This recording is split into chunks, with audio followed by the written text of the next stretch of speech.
I'm delighted to say we've got Nedum Onuoha with us to talk about the England football team and their performance so far. Nedum, good morning to you. How are you getting on? I'm very good, thank you. How are you? Yeah, pretty good.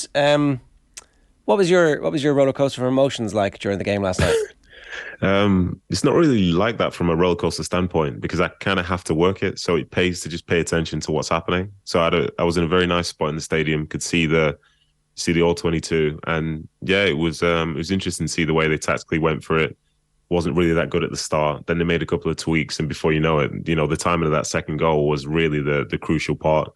And then Senegal tried to match up with them in the second half in terms of their formation. But again, that third goal basically just put the final nail in the coffin. But they were good. And the only high point I had, really, like a really high point, is because I'm friends with Jordan Henderson. So to see my friend score in the World Cup kind of made me go a little bit unprofessional. But aside from that, it was overall good performance. And as I watch this England team, they give off a feeling like they've been here before. And I think that's something which with anyone who's been watching for most of their life, haven't really seen, regardless of the talent they've had in the past. I think with this group of players, they just have a certain sense of confidence, understanding about sort of getting through the rounds, which I find really impressive. It's really interesting. You talk about that the opening, and you said a tactical change. What was the change that was made? Because in that first half an hour, it didn't look like they were in a flow state. Yeah. So for me personally, and I don't have inside information, but the way I was looking at the game, I think they had spent a lot of time with the ball moving around at the back. And I looked at the two forwards in Foden and Saka, and I wasn't really seeing them really try and stretch the game in behind. So everything was essentially in front of the Senegalese. And as a consequence, like football, it's never easy, but it's easier when everything's in front of you. So it seemed like there needed to be some sort of intent at least to try and force the opposition back. And I think there was a point probably 25, 30 minutes in. I think there might have been a pause in play. And then I watched something as Jordan Henderson received the ball and he wanted to spin a ball down the channel to Saka and he didn't go. So Jordan played it off. And then he was berating him for 10, 15 seconds saying, you've got to go, you've got to go, you've got to go. And then from that point, there was more of an injection in terms of energy, desire, as we could see from those two goals which they scored, where people were really testing the line, playing on the shoulder, trying to inject tempo with the ball, without the ball.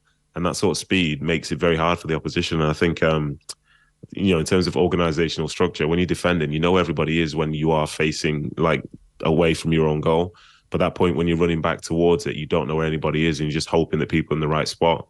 And for England, that injection of energy from the likes of Foden, from Bellingham, and even the fact that, you've got the two number eights setting each other up, I think that's when they are very, very dangerous. And I think if Gareth Southgate was the one who recognised that, then fair play to him, because from that point, especially in the second half, they were more aggressive with their press, more aggressive trying to run in behind again. And it makes for a very uncomfortable game for the opposition. Well, that's really interesting, right? Because one of the criticisms of Southgate pre-tournament was, oh, he's not that great on the sideline. He's brilliant around the camp. He's got the best out of this group of players. He sets them up brilliantly. But in matches, he's being outdone by his rivals. And maybe that's not the case anymore. Because it's not like managers can't change and evolve and get better. Yeah. Yeah, that's exactly right. I think, no manager is essentially perfect because you still need the players to go out there and basically instill your beliefs anyway. But I think if he did see something, then fair play to him, because it was lacking that point, because they had good possession. But what's the point in possession if you don't have territory? And then some of those other bits which you try to do then in terms of stretching the game, they try and maybe play some balls a little bit longer. But the best thing about those is that even if they didn't win them, you'd have people coming from behind. And now you're going to be building an attack from the opposition's half instead of just your own. And, don't get me wrong, it wasn't the best version of Senegal that we saw yesterday. But some of that in part was to do with the way that England played. And Senegal obviously have a couple of players missing, but I would have fancied England anyway. But then once I start seeing them be more dynamic, be more on the front foot, sort of delivering a level of energy into the game, which, makes it always hard to play against them, then I thought they're fair dues. And don't get me wrong, it wasn't a perfect performance. There were one or two sort of errors defensively. But for those people, get very down on England, each team that's at this World Cup who's doing well has shown their flaws at some point. So to say for anybody that says it's definitely going to go this way, definitely going to go that way, it feels like that's more emotional as opposed to logical from seeing the way that the tournament's gone so far. Nedum, is Jordan Henderson's importance to this team, to this squad, underrated? From which perspective? Well, he seems to be. When he scores the goal last night, everyone's like, put some credit on this man's name, and I'm sure he's important as a squad member and an experienced person in the squad, but you don't hear his name mentioned too often as one of these really important key cogs in the Southgate machine. Yeah, you are right with that, and I think it's because some people probably see him more as like a six, but knowing Jordan, he actually wants to play the eight because he can be more involved in the game. and he can play as a 6, but he's an 8. So when most people see his name on a team sheet, they believe that it's going to be more defensive. But Jordan can defend, but he wants to go forward. He wants to make runs in behind. He wants to go on overlaps. He wants to try and get the ball in the half space and drive and be looking to try and find penetrating passes and so on. So I think some people maybe do underestimate him. But, you know, when you look at it for what it is, he's the captain of Liverpool. He's clearly not the worst player in the world, you know. But again, some people don't fancy him, and that, you know, that's fair enough. They're entitled to their own opinion. But I think there's a good dynamic there between, say, himself and Bellingham, because they spread the field really well. They stay patient. They come and link the play when they need to. But then as soon as there's a chance to really go and bomb forward, I think off they go. And I think Jordan, with that as well, is one of the best pressers I think that England have. And when you see him start going, other people go with him. And I think some of that comes with his big game understanding, the fact that he's played for the club like Liverpool and led them to great success. So, yeah, I think in some ways you're probably right. Maybe his performances and what he does for England is underrated. But then ultimately, you know, it's Gareth Southgate that picks the team and he rates him because he's playing him. So I think that's probably the biggest sort of show of support that you need, as opposed to people from the outside really understanding what he does. I don't know if he, before the tournament started, if he was in everybody's... here's my pick for who Southgate is going to pick. At what point over the course of the tournament has he now become undroppable? When did he get in the team for you? You know, obviously, notwithstanding the fact that he's your mate, right? But if you were putting yourself in Southgate's head, when did Southgate go, yeah, he's definitely the team? Because I was a little bit surprised at the team that got picked. I kind of thought there was a possibility he might go back to 3 central defenders. I hoped he wouldn't, but I thought he might, because we're getting to that stage of the tournament now where he has used that in the past. It's been effective. Managers like doing what has won them stuff in the past.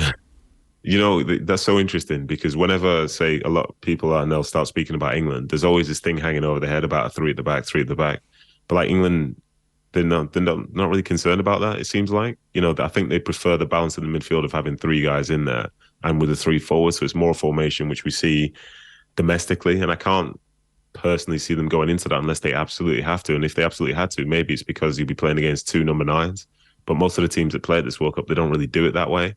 And I think the 4 at the back, it makes sense. You've got people who can play it very, very well, and they are currently playing it very well. And they have the added security of a Declan Rice in there as well, who really understands his responsibility within the team. So I think back to your original question with Jordan, I think against the USA, England overall, they were a little bit laboured in terms of how they were playing. I think there was an ebb and flow to that game, which probably made a few people uncomfortable, because there were times when USA were very much on top and times, you know, when England were on top and people expected them to stay on top, but that's not the case. And, you know, there's lots of reasons why. But then I thought the game changed a little bit when he came on to play more alongside Rice, because he sort of had a better game understanding of, say, that particular moment. Some people said it was negative, but I think it helped in terms of getting a stranglehold in the midfield. So I think obviously Gareth Southgate knows what he was all about anyway. But from when he brought him on, and you could see the sort of way that he could manage the moments a bit and to sort of understand what was required in the game. Like if you bring in someone on like that and you can tell them what you want them to do, you know, he's going to do it to a T. He's going to do it well, in my opinion. So I think maybe that was the point there. And now as you look at this midfield, you know, they're good. Like Bellingham does his thing, Jordan Henderson does his thing, Declan Rice does his thing. And they've got the likes of Calvin Phillips on the bench. And for Jordan, to talk from a personal standpoint, you know, I know he's greatly disappointed to not be getting enough game time at the Euros last year, because he believes that he should have been, or not should have been, believes that he could have been playing. So I think now that he's out there, you know, he wants to make the most of this, because, you know, it's a World Cup. You never know when your next, say, game's going to be, let alone your next international match whatsoever. So he's out there. He's wanting to make an impact. And, you know, he'd absolutely love, like the rest of the nation would, to be lifting up a World Cup trophy if it's going to be there for them, or at least just have a chance in a World Cup final to be doing it. And it's one step at a time for England, as opposed to some of the English media, I could say. Nedum, speaking of the English media, Phil Foden after the match, speaking of Jude Bellingham, said he's going to be the best midfielder in the world for sure. Reading Jamie Carragher in the Telegraph this morning, he says Jude Bellingham is exploding like Gaza did at Italia 90. There's comparisons to Wayne Rooney at Euro 2004. Like, English media certainly keeping his feet on the ground, but does that concern you, like, for a 19-year-old having to listen to these kind of headlines? I don't think it concerns me as much anymore, because I think some of these really good young talents now, I think they see the game in a slightly different way, and they just enjoy it. But they're really, really good professionals, because some of the sort of the people that came before them who maybe have inspired them, like their foundations are on being great professionals, not just great players. So for someone like Jude Bellingham, by all accounts, it seems like he's a really, really nice guy. It seems like he really just enjoys the football, wants to play. You know, in the same way I hear same stories about like Phil Foden and the like. So people can hype them up all they want, but for them, the reality is the stuff which goes on the field. and these guys who are very, very well trusted by their teammates, trusted by their managers. And it's because, not just because they play well, but because they want to be doing everything they can to make themselves better on a day-to-day basis. Same case for someone like Erling Haaland. You know, they have such great ambitions, but they work at it as opposed to just listen to what everyone else is saying. So I don't worry too much from that. And I think some of the stuff that they say, I don't know, you can say how good it is, and that's fantastic. But realistically, he's going to change the way he plays? Probably not. It's good to have something, to have an exciting prospect in your side. It's good to have lots of exciting young players in your side. But, you know, football's a very, very tough game, and to do it year in, year out is going to be the key. But he has shown great potential for that. And if things fall his way and he stays healthy, I'm sure he will be great. But for him, he'll probably define himself as great based on how successful he is and can he achieve his potential, as opposed to people saying that, you know, he's just going to be this guy or that guy. Because he's only 19, it's possible that his game is going to change and evolve. It's likely his game is going to change and evolve. Is there a possibility that he ends up as a higher up the pitch player? Like his skill set is so unique, that you'd love to have him slightly further up to be able to damage teams, while at the same time you want him to be on the ball as early and as often in every move as possible. So, you know, obviously you want to clone him and have him play 8 and maybe even a 10. I'd love to see him playing a 10 in some situations. Yeah, so Phil Foden thinks that his personal best position is number 10. Like, that's Phil Foden, not Jude Bellingham. So I think Phil's trying to separate himself, and Phil's trying to say he's more of an attacker. Whereas for me, Bellingham, like, I think he is like he's a box-to-box midfielder as such, which is something we don't really talk about too much these days, because you tend to put someone higher or someone lower and so on. But he can do it all, and for some reason that now feels really unique, that somebody can do that instead of just being a sole specialist in one field. But I think maybe he'll go further forward. But the fact is, I think from the position that he plays now, he has the license to go forward, and when the moment is there and when the moment is right. But then also he can get the ball from deeper, he can make the passes, but then he can also drive with the ball.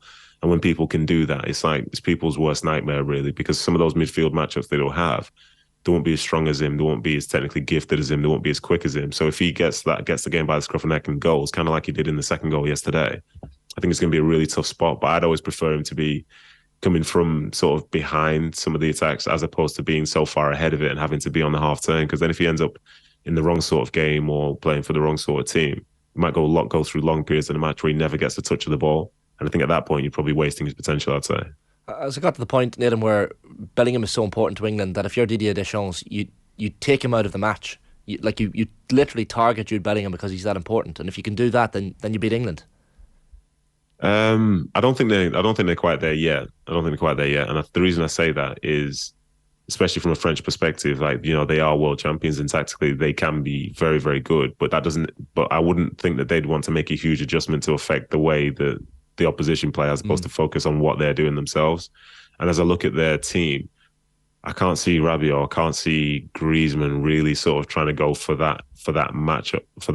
So I don't know. I think is it Tchouaméni that you end up being left with? But if you're following him around, then you're missing the point, because there'll be other people who fall into the space, especially like somebody like a Harry Kane who, you know, prefers to drop off that little bit. Well, if he drops off there and you've got Tchouaméni following Jude Bellingham around, then what are you going to do with Harry Kane? So I think tactically, you can't over-egg it. I think maybe you try and stop the supply line to him by maybe forcing England to go out wide sooner, or to try and keep England passing the ball side to side at the back. But yeah, I think you're aware of his strengths, but I think sometimes it's not really that common these days to think you have to stop one individual. Like, England are potentially thinking, well, fans are potentially thinking, you know, the key to the game is to try and stop Mbappe. But then, like, the bigger point is Mbappe's been really good at this tournament because he's had Hernandez supporting him. Hernandez has been the guy who's been going on some of those overlaps and then providing, say, 1-2s and creativity from that standpoint. So you can try and focus on Mbappe, but the next thing is a 2v1. And then they have other players on the field who are capable of scoring. Like, lest we forget now, you know, they've got France's all-time top goal scorer playing up front. So he seems like somebody you should probably keep your eye on as well. So I think overall, you know, you'd appreciate what the individuals do, but still you just try and just look at it from a sort of wider team perspective, because any one person could make a difference. But if you put all your eggs in that basket, I think someone else will punish you. Apart from that sense of calm that the England team are exuding, is there other aspects to what you've seen, even from France, that's giving you some confidence ahead of this game? Confidence in England's favour? Yeah. I'm quite neutral. I think the game feels like a toss up to me, and the reason I say that is because as I've watched France, they've shown good spells where they've controlled the game, they've moved the ball well, but then they've also showed spells where they've offered real opportunity to the opposition, as was the case yesterday in the first half against Poland, where Poland probably think that they should have scored, and if they do score, the game has a whole different context to it. I think their strengths are more in attack as opposed to defense, because say, for example, Kylian Mbappe is an incredible player, but you're very rarely going to see him pressing with any level of desire whatsoever. So you get the chance to potentially start some attacks down that side. But then the sad thing is, then if they're more open, they're more set to sort of come at you on the break. But I think it's a game between two imperfect sides, because Upamecano is a good player. He's not like the best thing that's ever been seen, and it's the same all across the field for both sides. And you know that they do have mistakes in them from the front to the back. So ultimately, it's a really good matchup. It's going to be really, really intriguing. I think both teams will want to have the ball and so on. And France may, for the English, feel more dangerous, but that's because they're quite pessimistic overall. But the fact is, France, for as much as they've done and how well they've played, they're still just the same as everybody else. In the fact, they've won games, but they've shown that they do have some weaknesses and they can't control games for 90 minutes. And this England side might be the toughest test that they've faced so far. So how do you deal with it when this brand of English football could be thrown at them? And it's not to say England will definitely win, because I don't think any side is definitely going to win this game. I can't think of it off the top of my head. But it's a really, really intriguing tie. And don't get me wrong, I'm sure there'll be lots of people who don't like England who'll be supporting France. But then for all those people, I think, well, do you like Mbappe as well? And for some people, they don't. So, yeah, I don't know what people are going to be supporting. So we'll have to see. The 10 or 15 minutes after Denmark scored as well, there was just a period where France looked a little bit ragged and there was loads of chances being created. So you can see how there is room for England to get into the game. You mentioned Mbappe and the potential impact that he might have, and Hernandez. A lot's going to fall on the English defence. Harry Maguire has so far been good, and definitely better than the Harry Maguire that we see from Manchester United. Have you any theories about why he plays better for England than Man United at the moment? I think overall it's probably just a better atmosphere for him. I think when you look at the English crowd, they have overall a positive experience when they see him out there. I think in playing with John Stones, they're probably very like-minded in the way that they play, and then add in a Jordan Pickford again, who they're all on the same sort of page, and then he's got the familiarity of Luke Shaw on the left-hand side, and I don't think it's fair to say England play completely different to the way Man United play, but it's just a different spot. And then also, that Gareth Southgate really trusts him.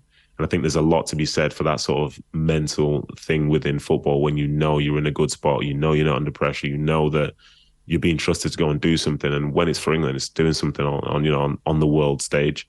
You're being trusted to go and play at a World Cup. So that what more of a pat on the back could you need, as opposed to somebody sort of potentially saying, well, maybe you need to leave this United side, maybe you shouldn't be here, you're not playing well enough, we're going to be taking you in, we're going to be putting you in, we're going to be taking you out, and so on. I think he has like a sense of continuity when he meets up with England, and that goes a long way for him. And people could say, ultimately, yeah, he should do better than to sort of have confidence that way. But that's the way that most players, if not all players, are. You play your best football when you are very, very confident and you feel trusted, out there. And for those who don't necessarily have that, it's very tough to continue to play well when there's sort of doubt over you. And fair play to him, because he has done very well for England. I thought he made a couple of mistakes yesterday, but overall he's been very solid. And I think him and John Stones are, they've been fantastic for England overall. And I hope they continue to do that. And if England lose, I don't want it to be down to a Harry Maguire mistake, because all the naysayers are just waiting for that one mistake which costs them, which will then prove the point that he shouldn't be there. But I don't think England would be in the same position if it was someone else that's playing through these last few games. There are moments where he's on the ball and you're thinking, Jesus, anything could happen here. This could go south very quickly. And I don't know, would you have had Conor Cody or Eric Dyer maybe in that defence ahead of him at the start of the World Cup? But it's just one of those things where, as you say, you're at times waiting for disaster to happen. Yeah, it's because you've seen it, because you've seen him make mistakes before. When he gets the ball and it's a high stakes moment, you're thinking it's going to happen again. But defensively, he's good. And I think my only thing with him, and this has been the case for like a few years, is just at times he just takes a few too many touches when he's in possession, and he can sort of be led into a trap or led into a problem. And he's good on the ball, but the way for me the defending is, you don't have to show that all the time. At some points, it's about percentages. And to mention a guy, so Van Dijk hasn't had the best of seasons, but one thing which I really like about him, and the way he does it for Liverpool, is that, he moved the ball around the back a few times, but then he's not shy of just playing percentage football. He'll play a ball down the channel, he'll try and play a diagonal, or if there's a bit of pressure, he'll literally send it into row Z, and it sort of just dispels this doubt that some people might have in him when he's on the ball and so on, because you don't expect him to lose it. He won't overplay. Whereas I think at times Harry will think about, he doesn't think it's overplaying at the time, but it ends up being that way because the more touches you take, the more you sort of play into the opposition's hands because they start making adjustments based on where you're going. So yeah, I think unfortunately he's got some clips of him doing particularly badly. So now people just expect it to happen again. But the way football is, maybe that was his bad spell, and maybe he's in a different moment now and he's learned from those mistakes, because ultimately that's the whole point of football, isn't it? To learn from the mistakes you make and make yourself better. Like, he's only 90 minutes away now, Southgate, from another semi-final of the major tournament. Like, do we have to accept now that he's one of England's greatest managers of all time? Yeah, well, yeah, and the thing is, I don't even accept it. I shout it because I've always found with a lot of people who watch England, like I don't know what they want. Like, it feels really, really strange for a nation that hasn't really had that much success on the international stage and has had more disappointment than anything else. It just feels weird when they'll be so critical of somebody who, has taken them in across 2 tournaments into a semi and to a final. And yeah, I think even in the first game of the Euros, I think they said that's the first time England have ever won their opening game of the Euros. Wow. So things have been really bad then. But I think the thing here, I don't know if it's to do with club football, but people are like obsessing about style of play. And I think when it gets like that, it gets a bit weird, because I think after the USA game, I had people saying to me that, I know they made it to the semi-final of the Euros. I know they made it to the final of this, but, I just want to be entertained. And it felt like a really sort of like privileged club football type fan, because I thought, like, what are we talking about? And according to that logic, if England managed to get to the final and say they played, 6 at the back and they won, then that means they'd be miserable, even though he would have essentially delivered something which England haven't seen since the 60s. So I don't know. I think he's done a very good job. I think he's created a good group of players who seem to enjoy playing with each other, who seem to enjoy representing the national team. And I know for a fact that hasn't always been the case. So fair play to them for the way they sort of interact with the nation and their fans and so on.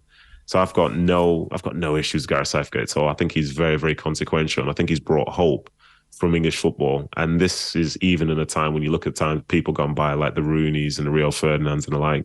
This team has objectively done better, and have done better consistently. And in these moments, that you kind of have a belief in the back of your head that they're going to be fine.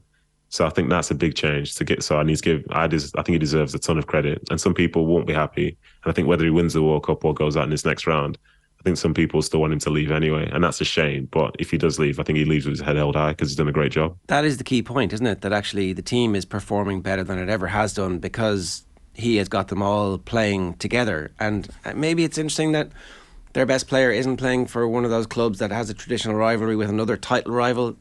Harry Kane I'm talking about, as opposed to the other best players who have obviously emerged since. But the talisman and the leader isn't the Manchester United captain or the Chelsea captain, and they're not winning titles all the time, and the cliques aren't there. I don't know if the cliques were that important or whatever, but you look at what happened in Belgium, for example, where their golden generation reached a semi-final, which maybe is about as good as it could get, but it does seem as if factions within the dressing room at international level are massively important, and understanding that you can't do anything if those factions exist seems to be one of the things that Southgate got right very early on.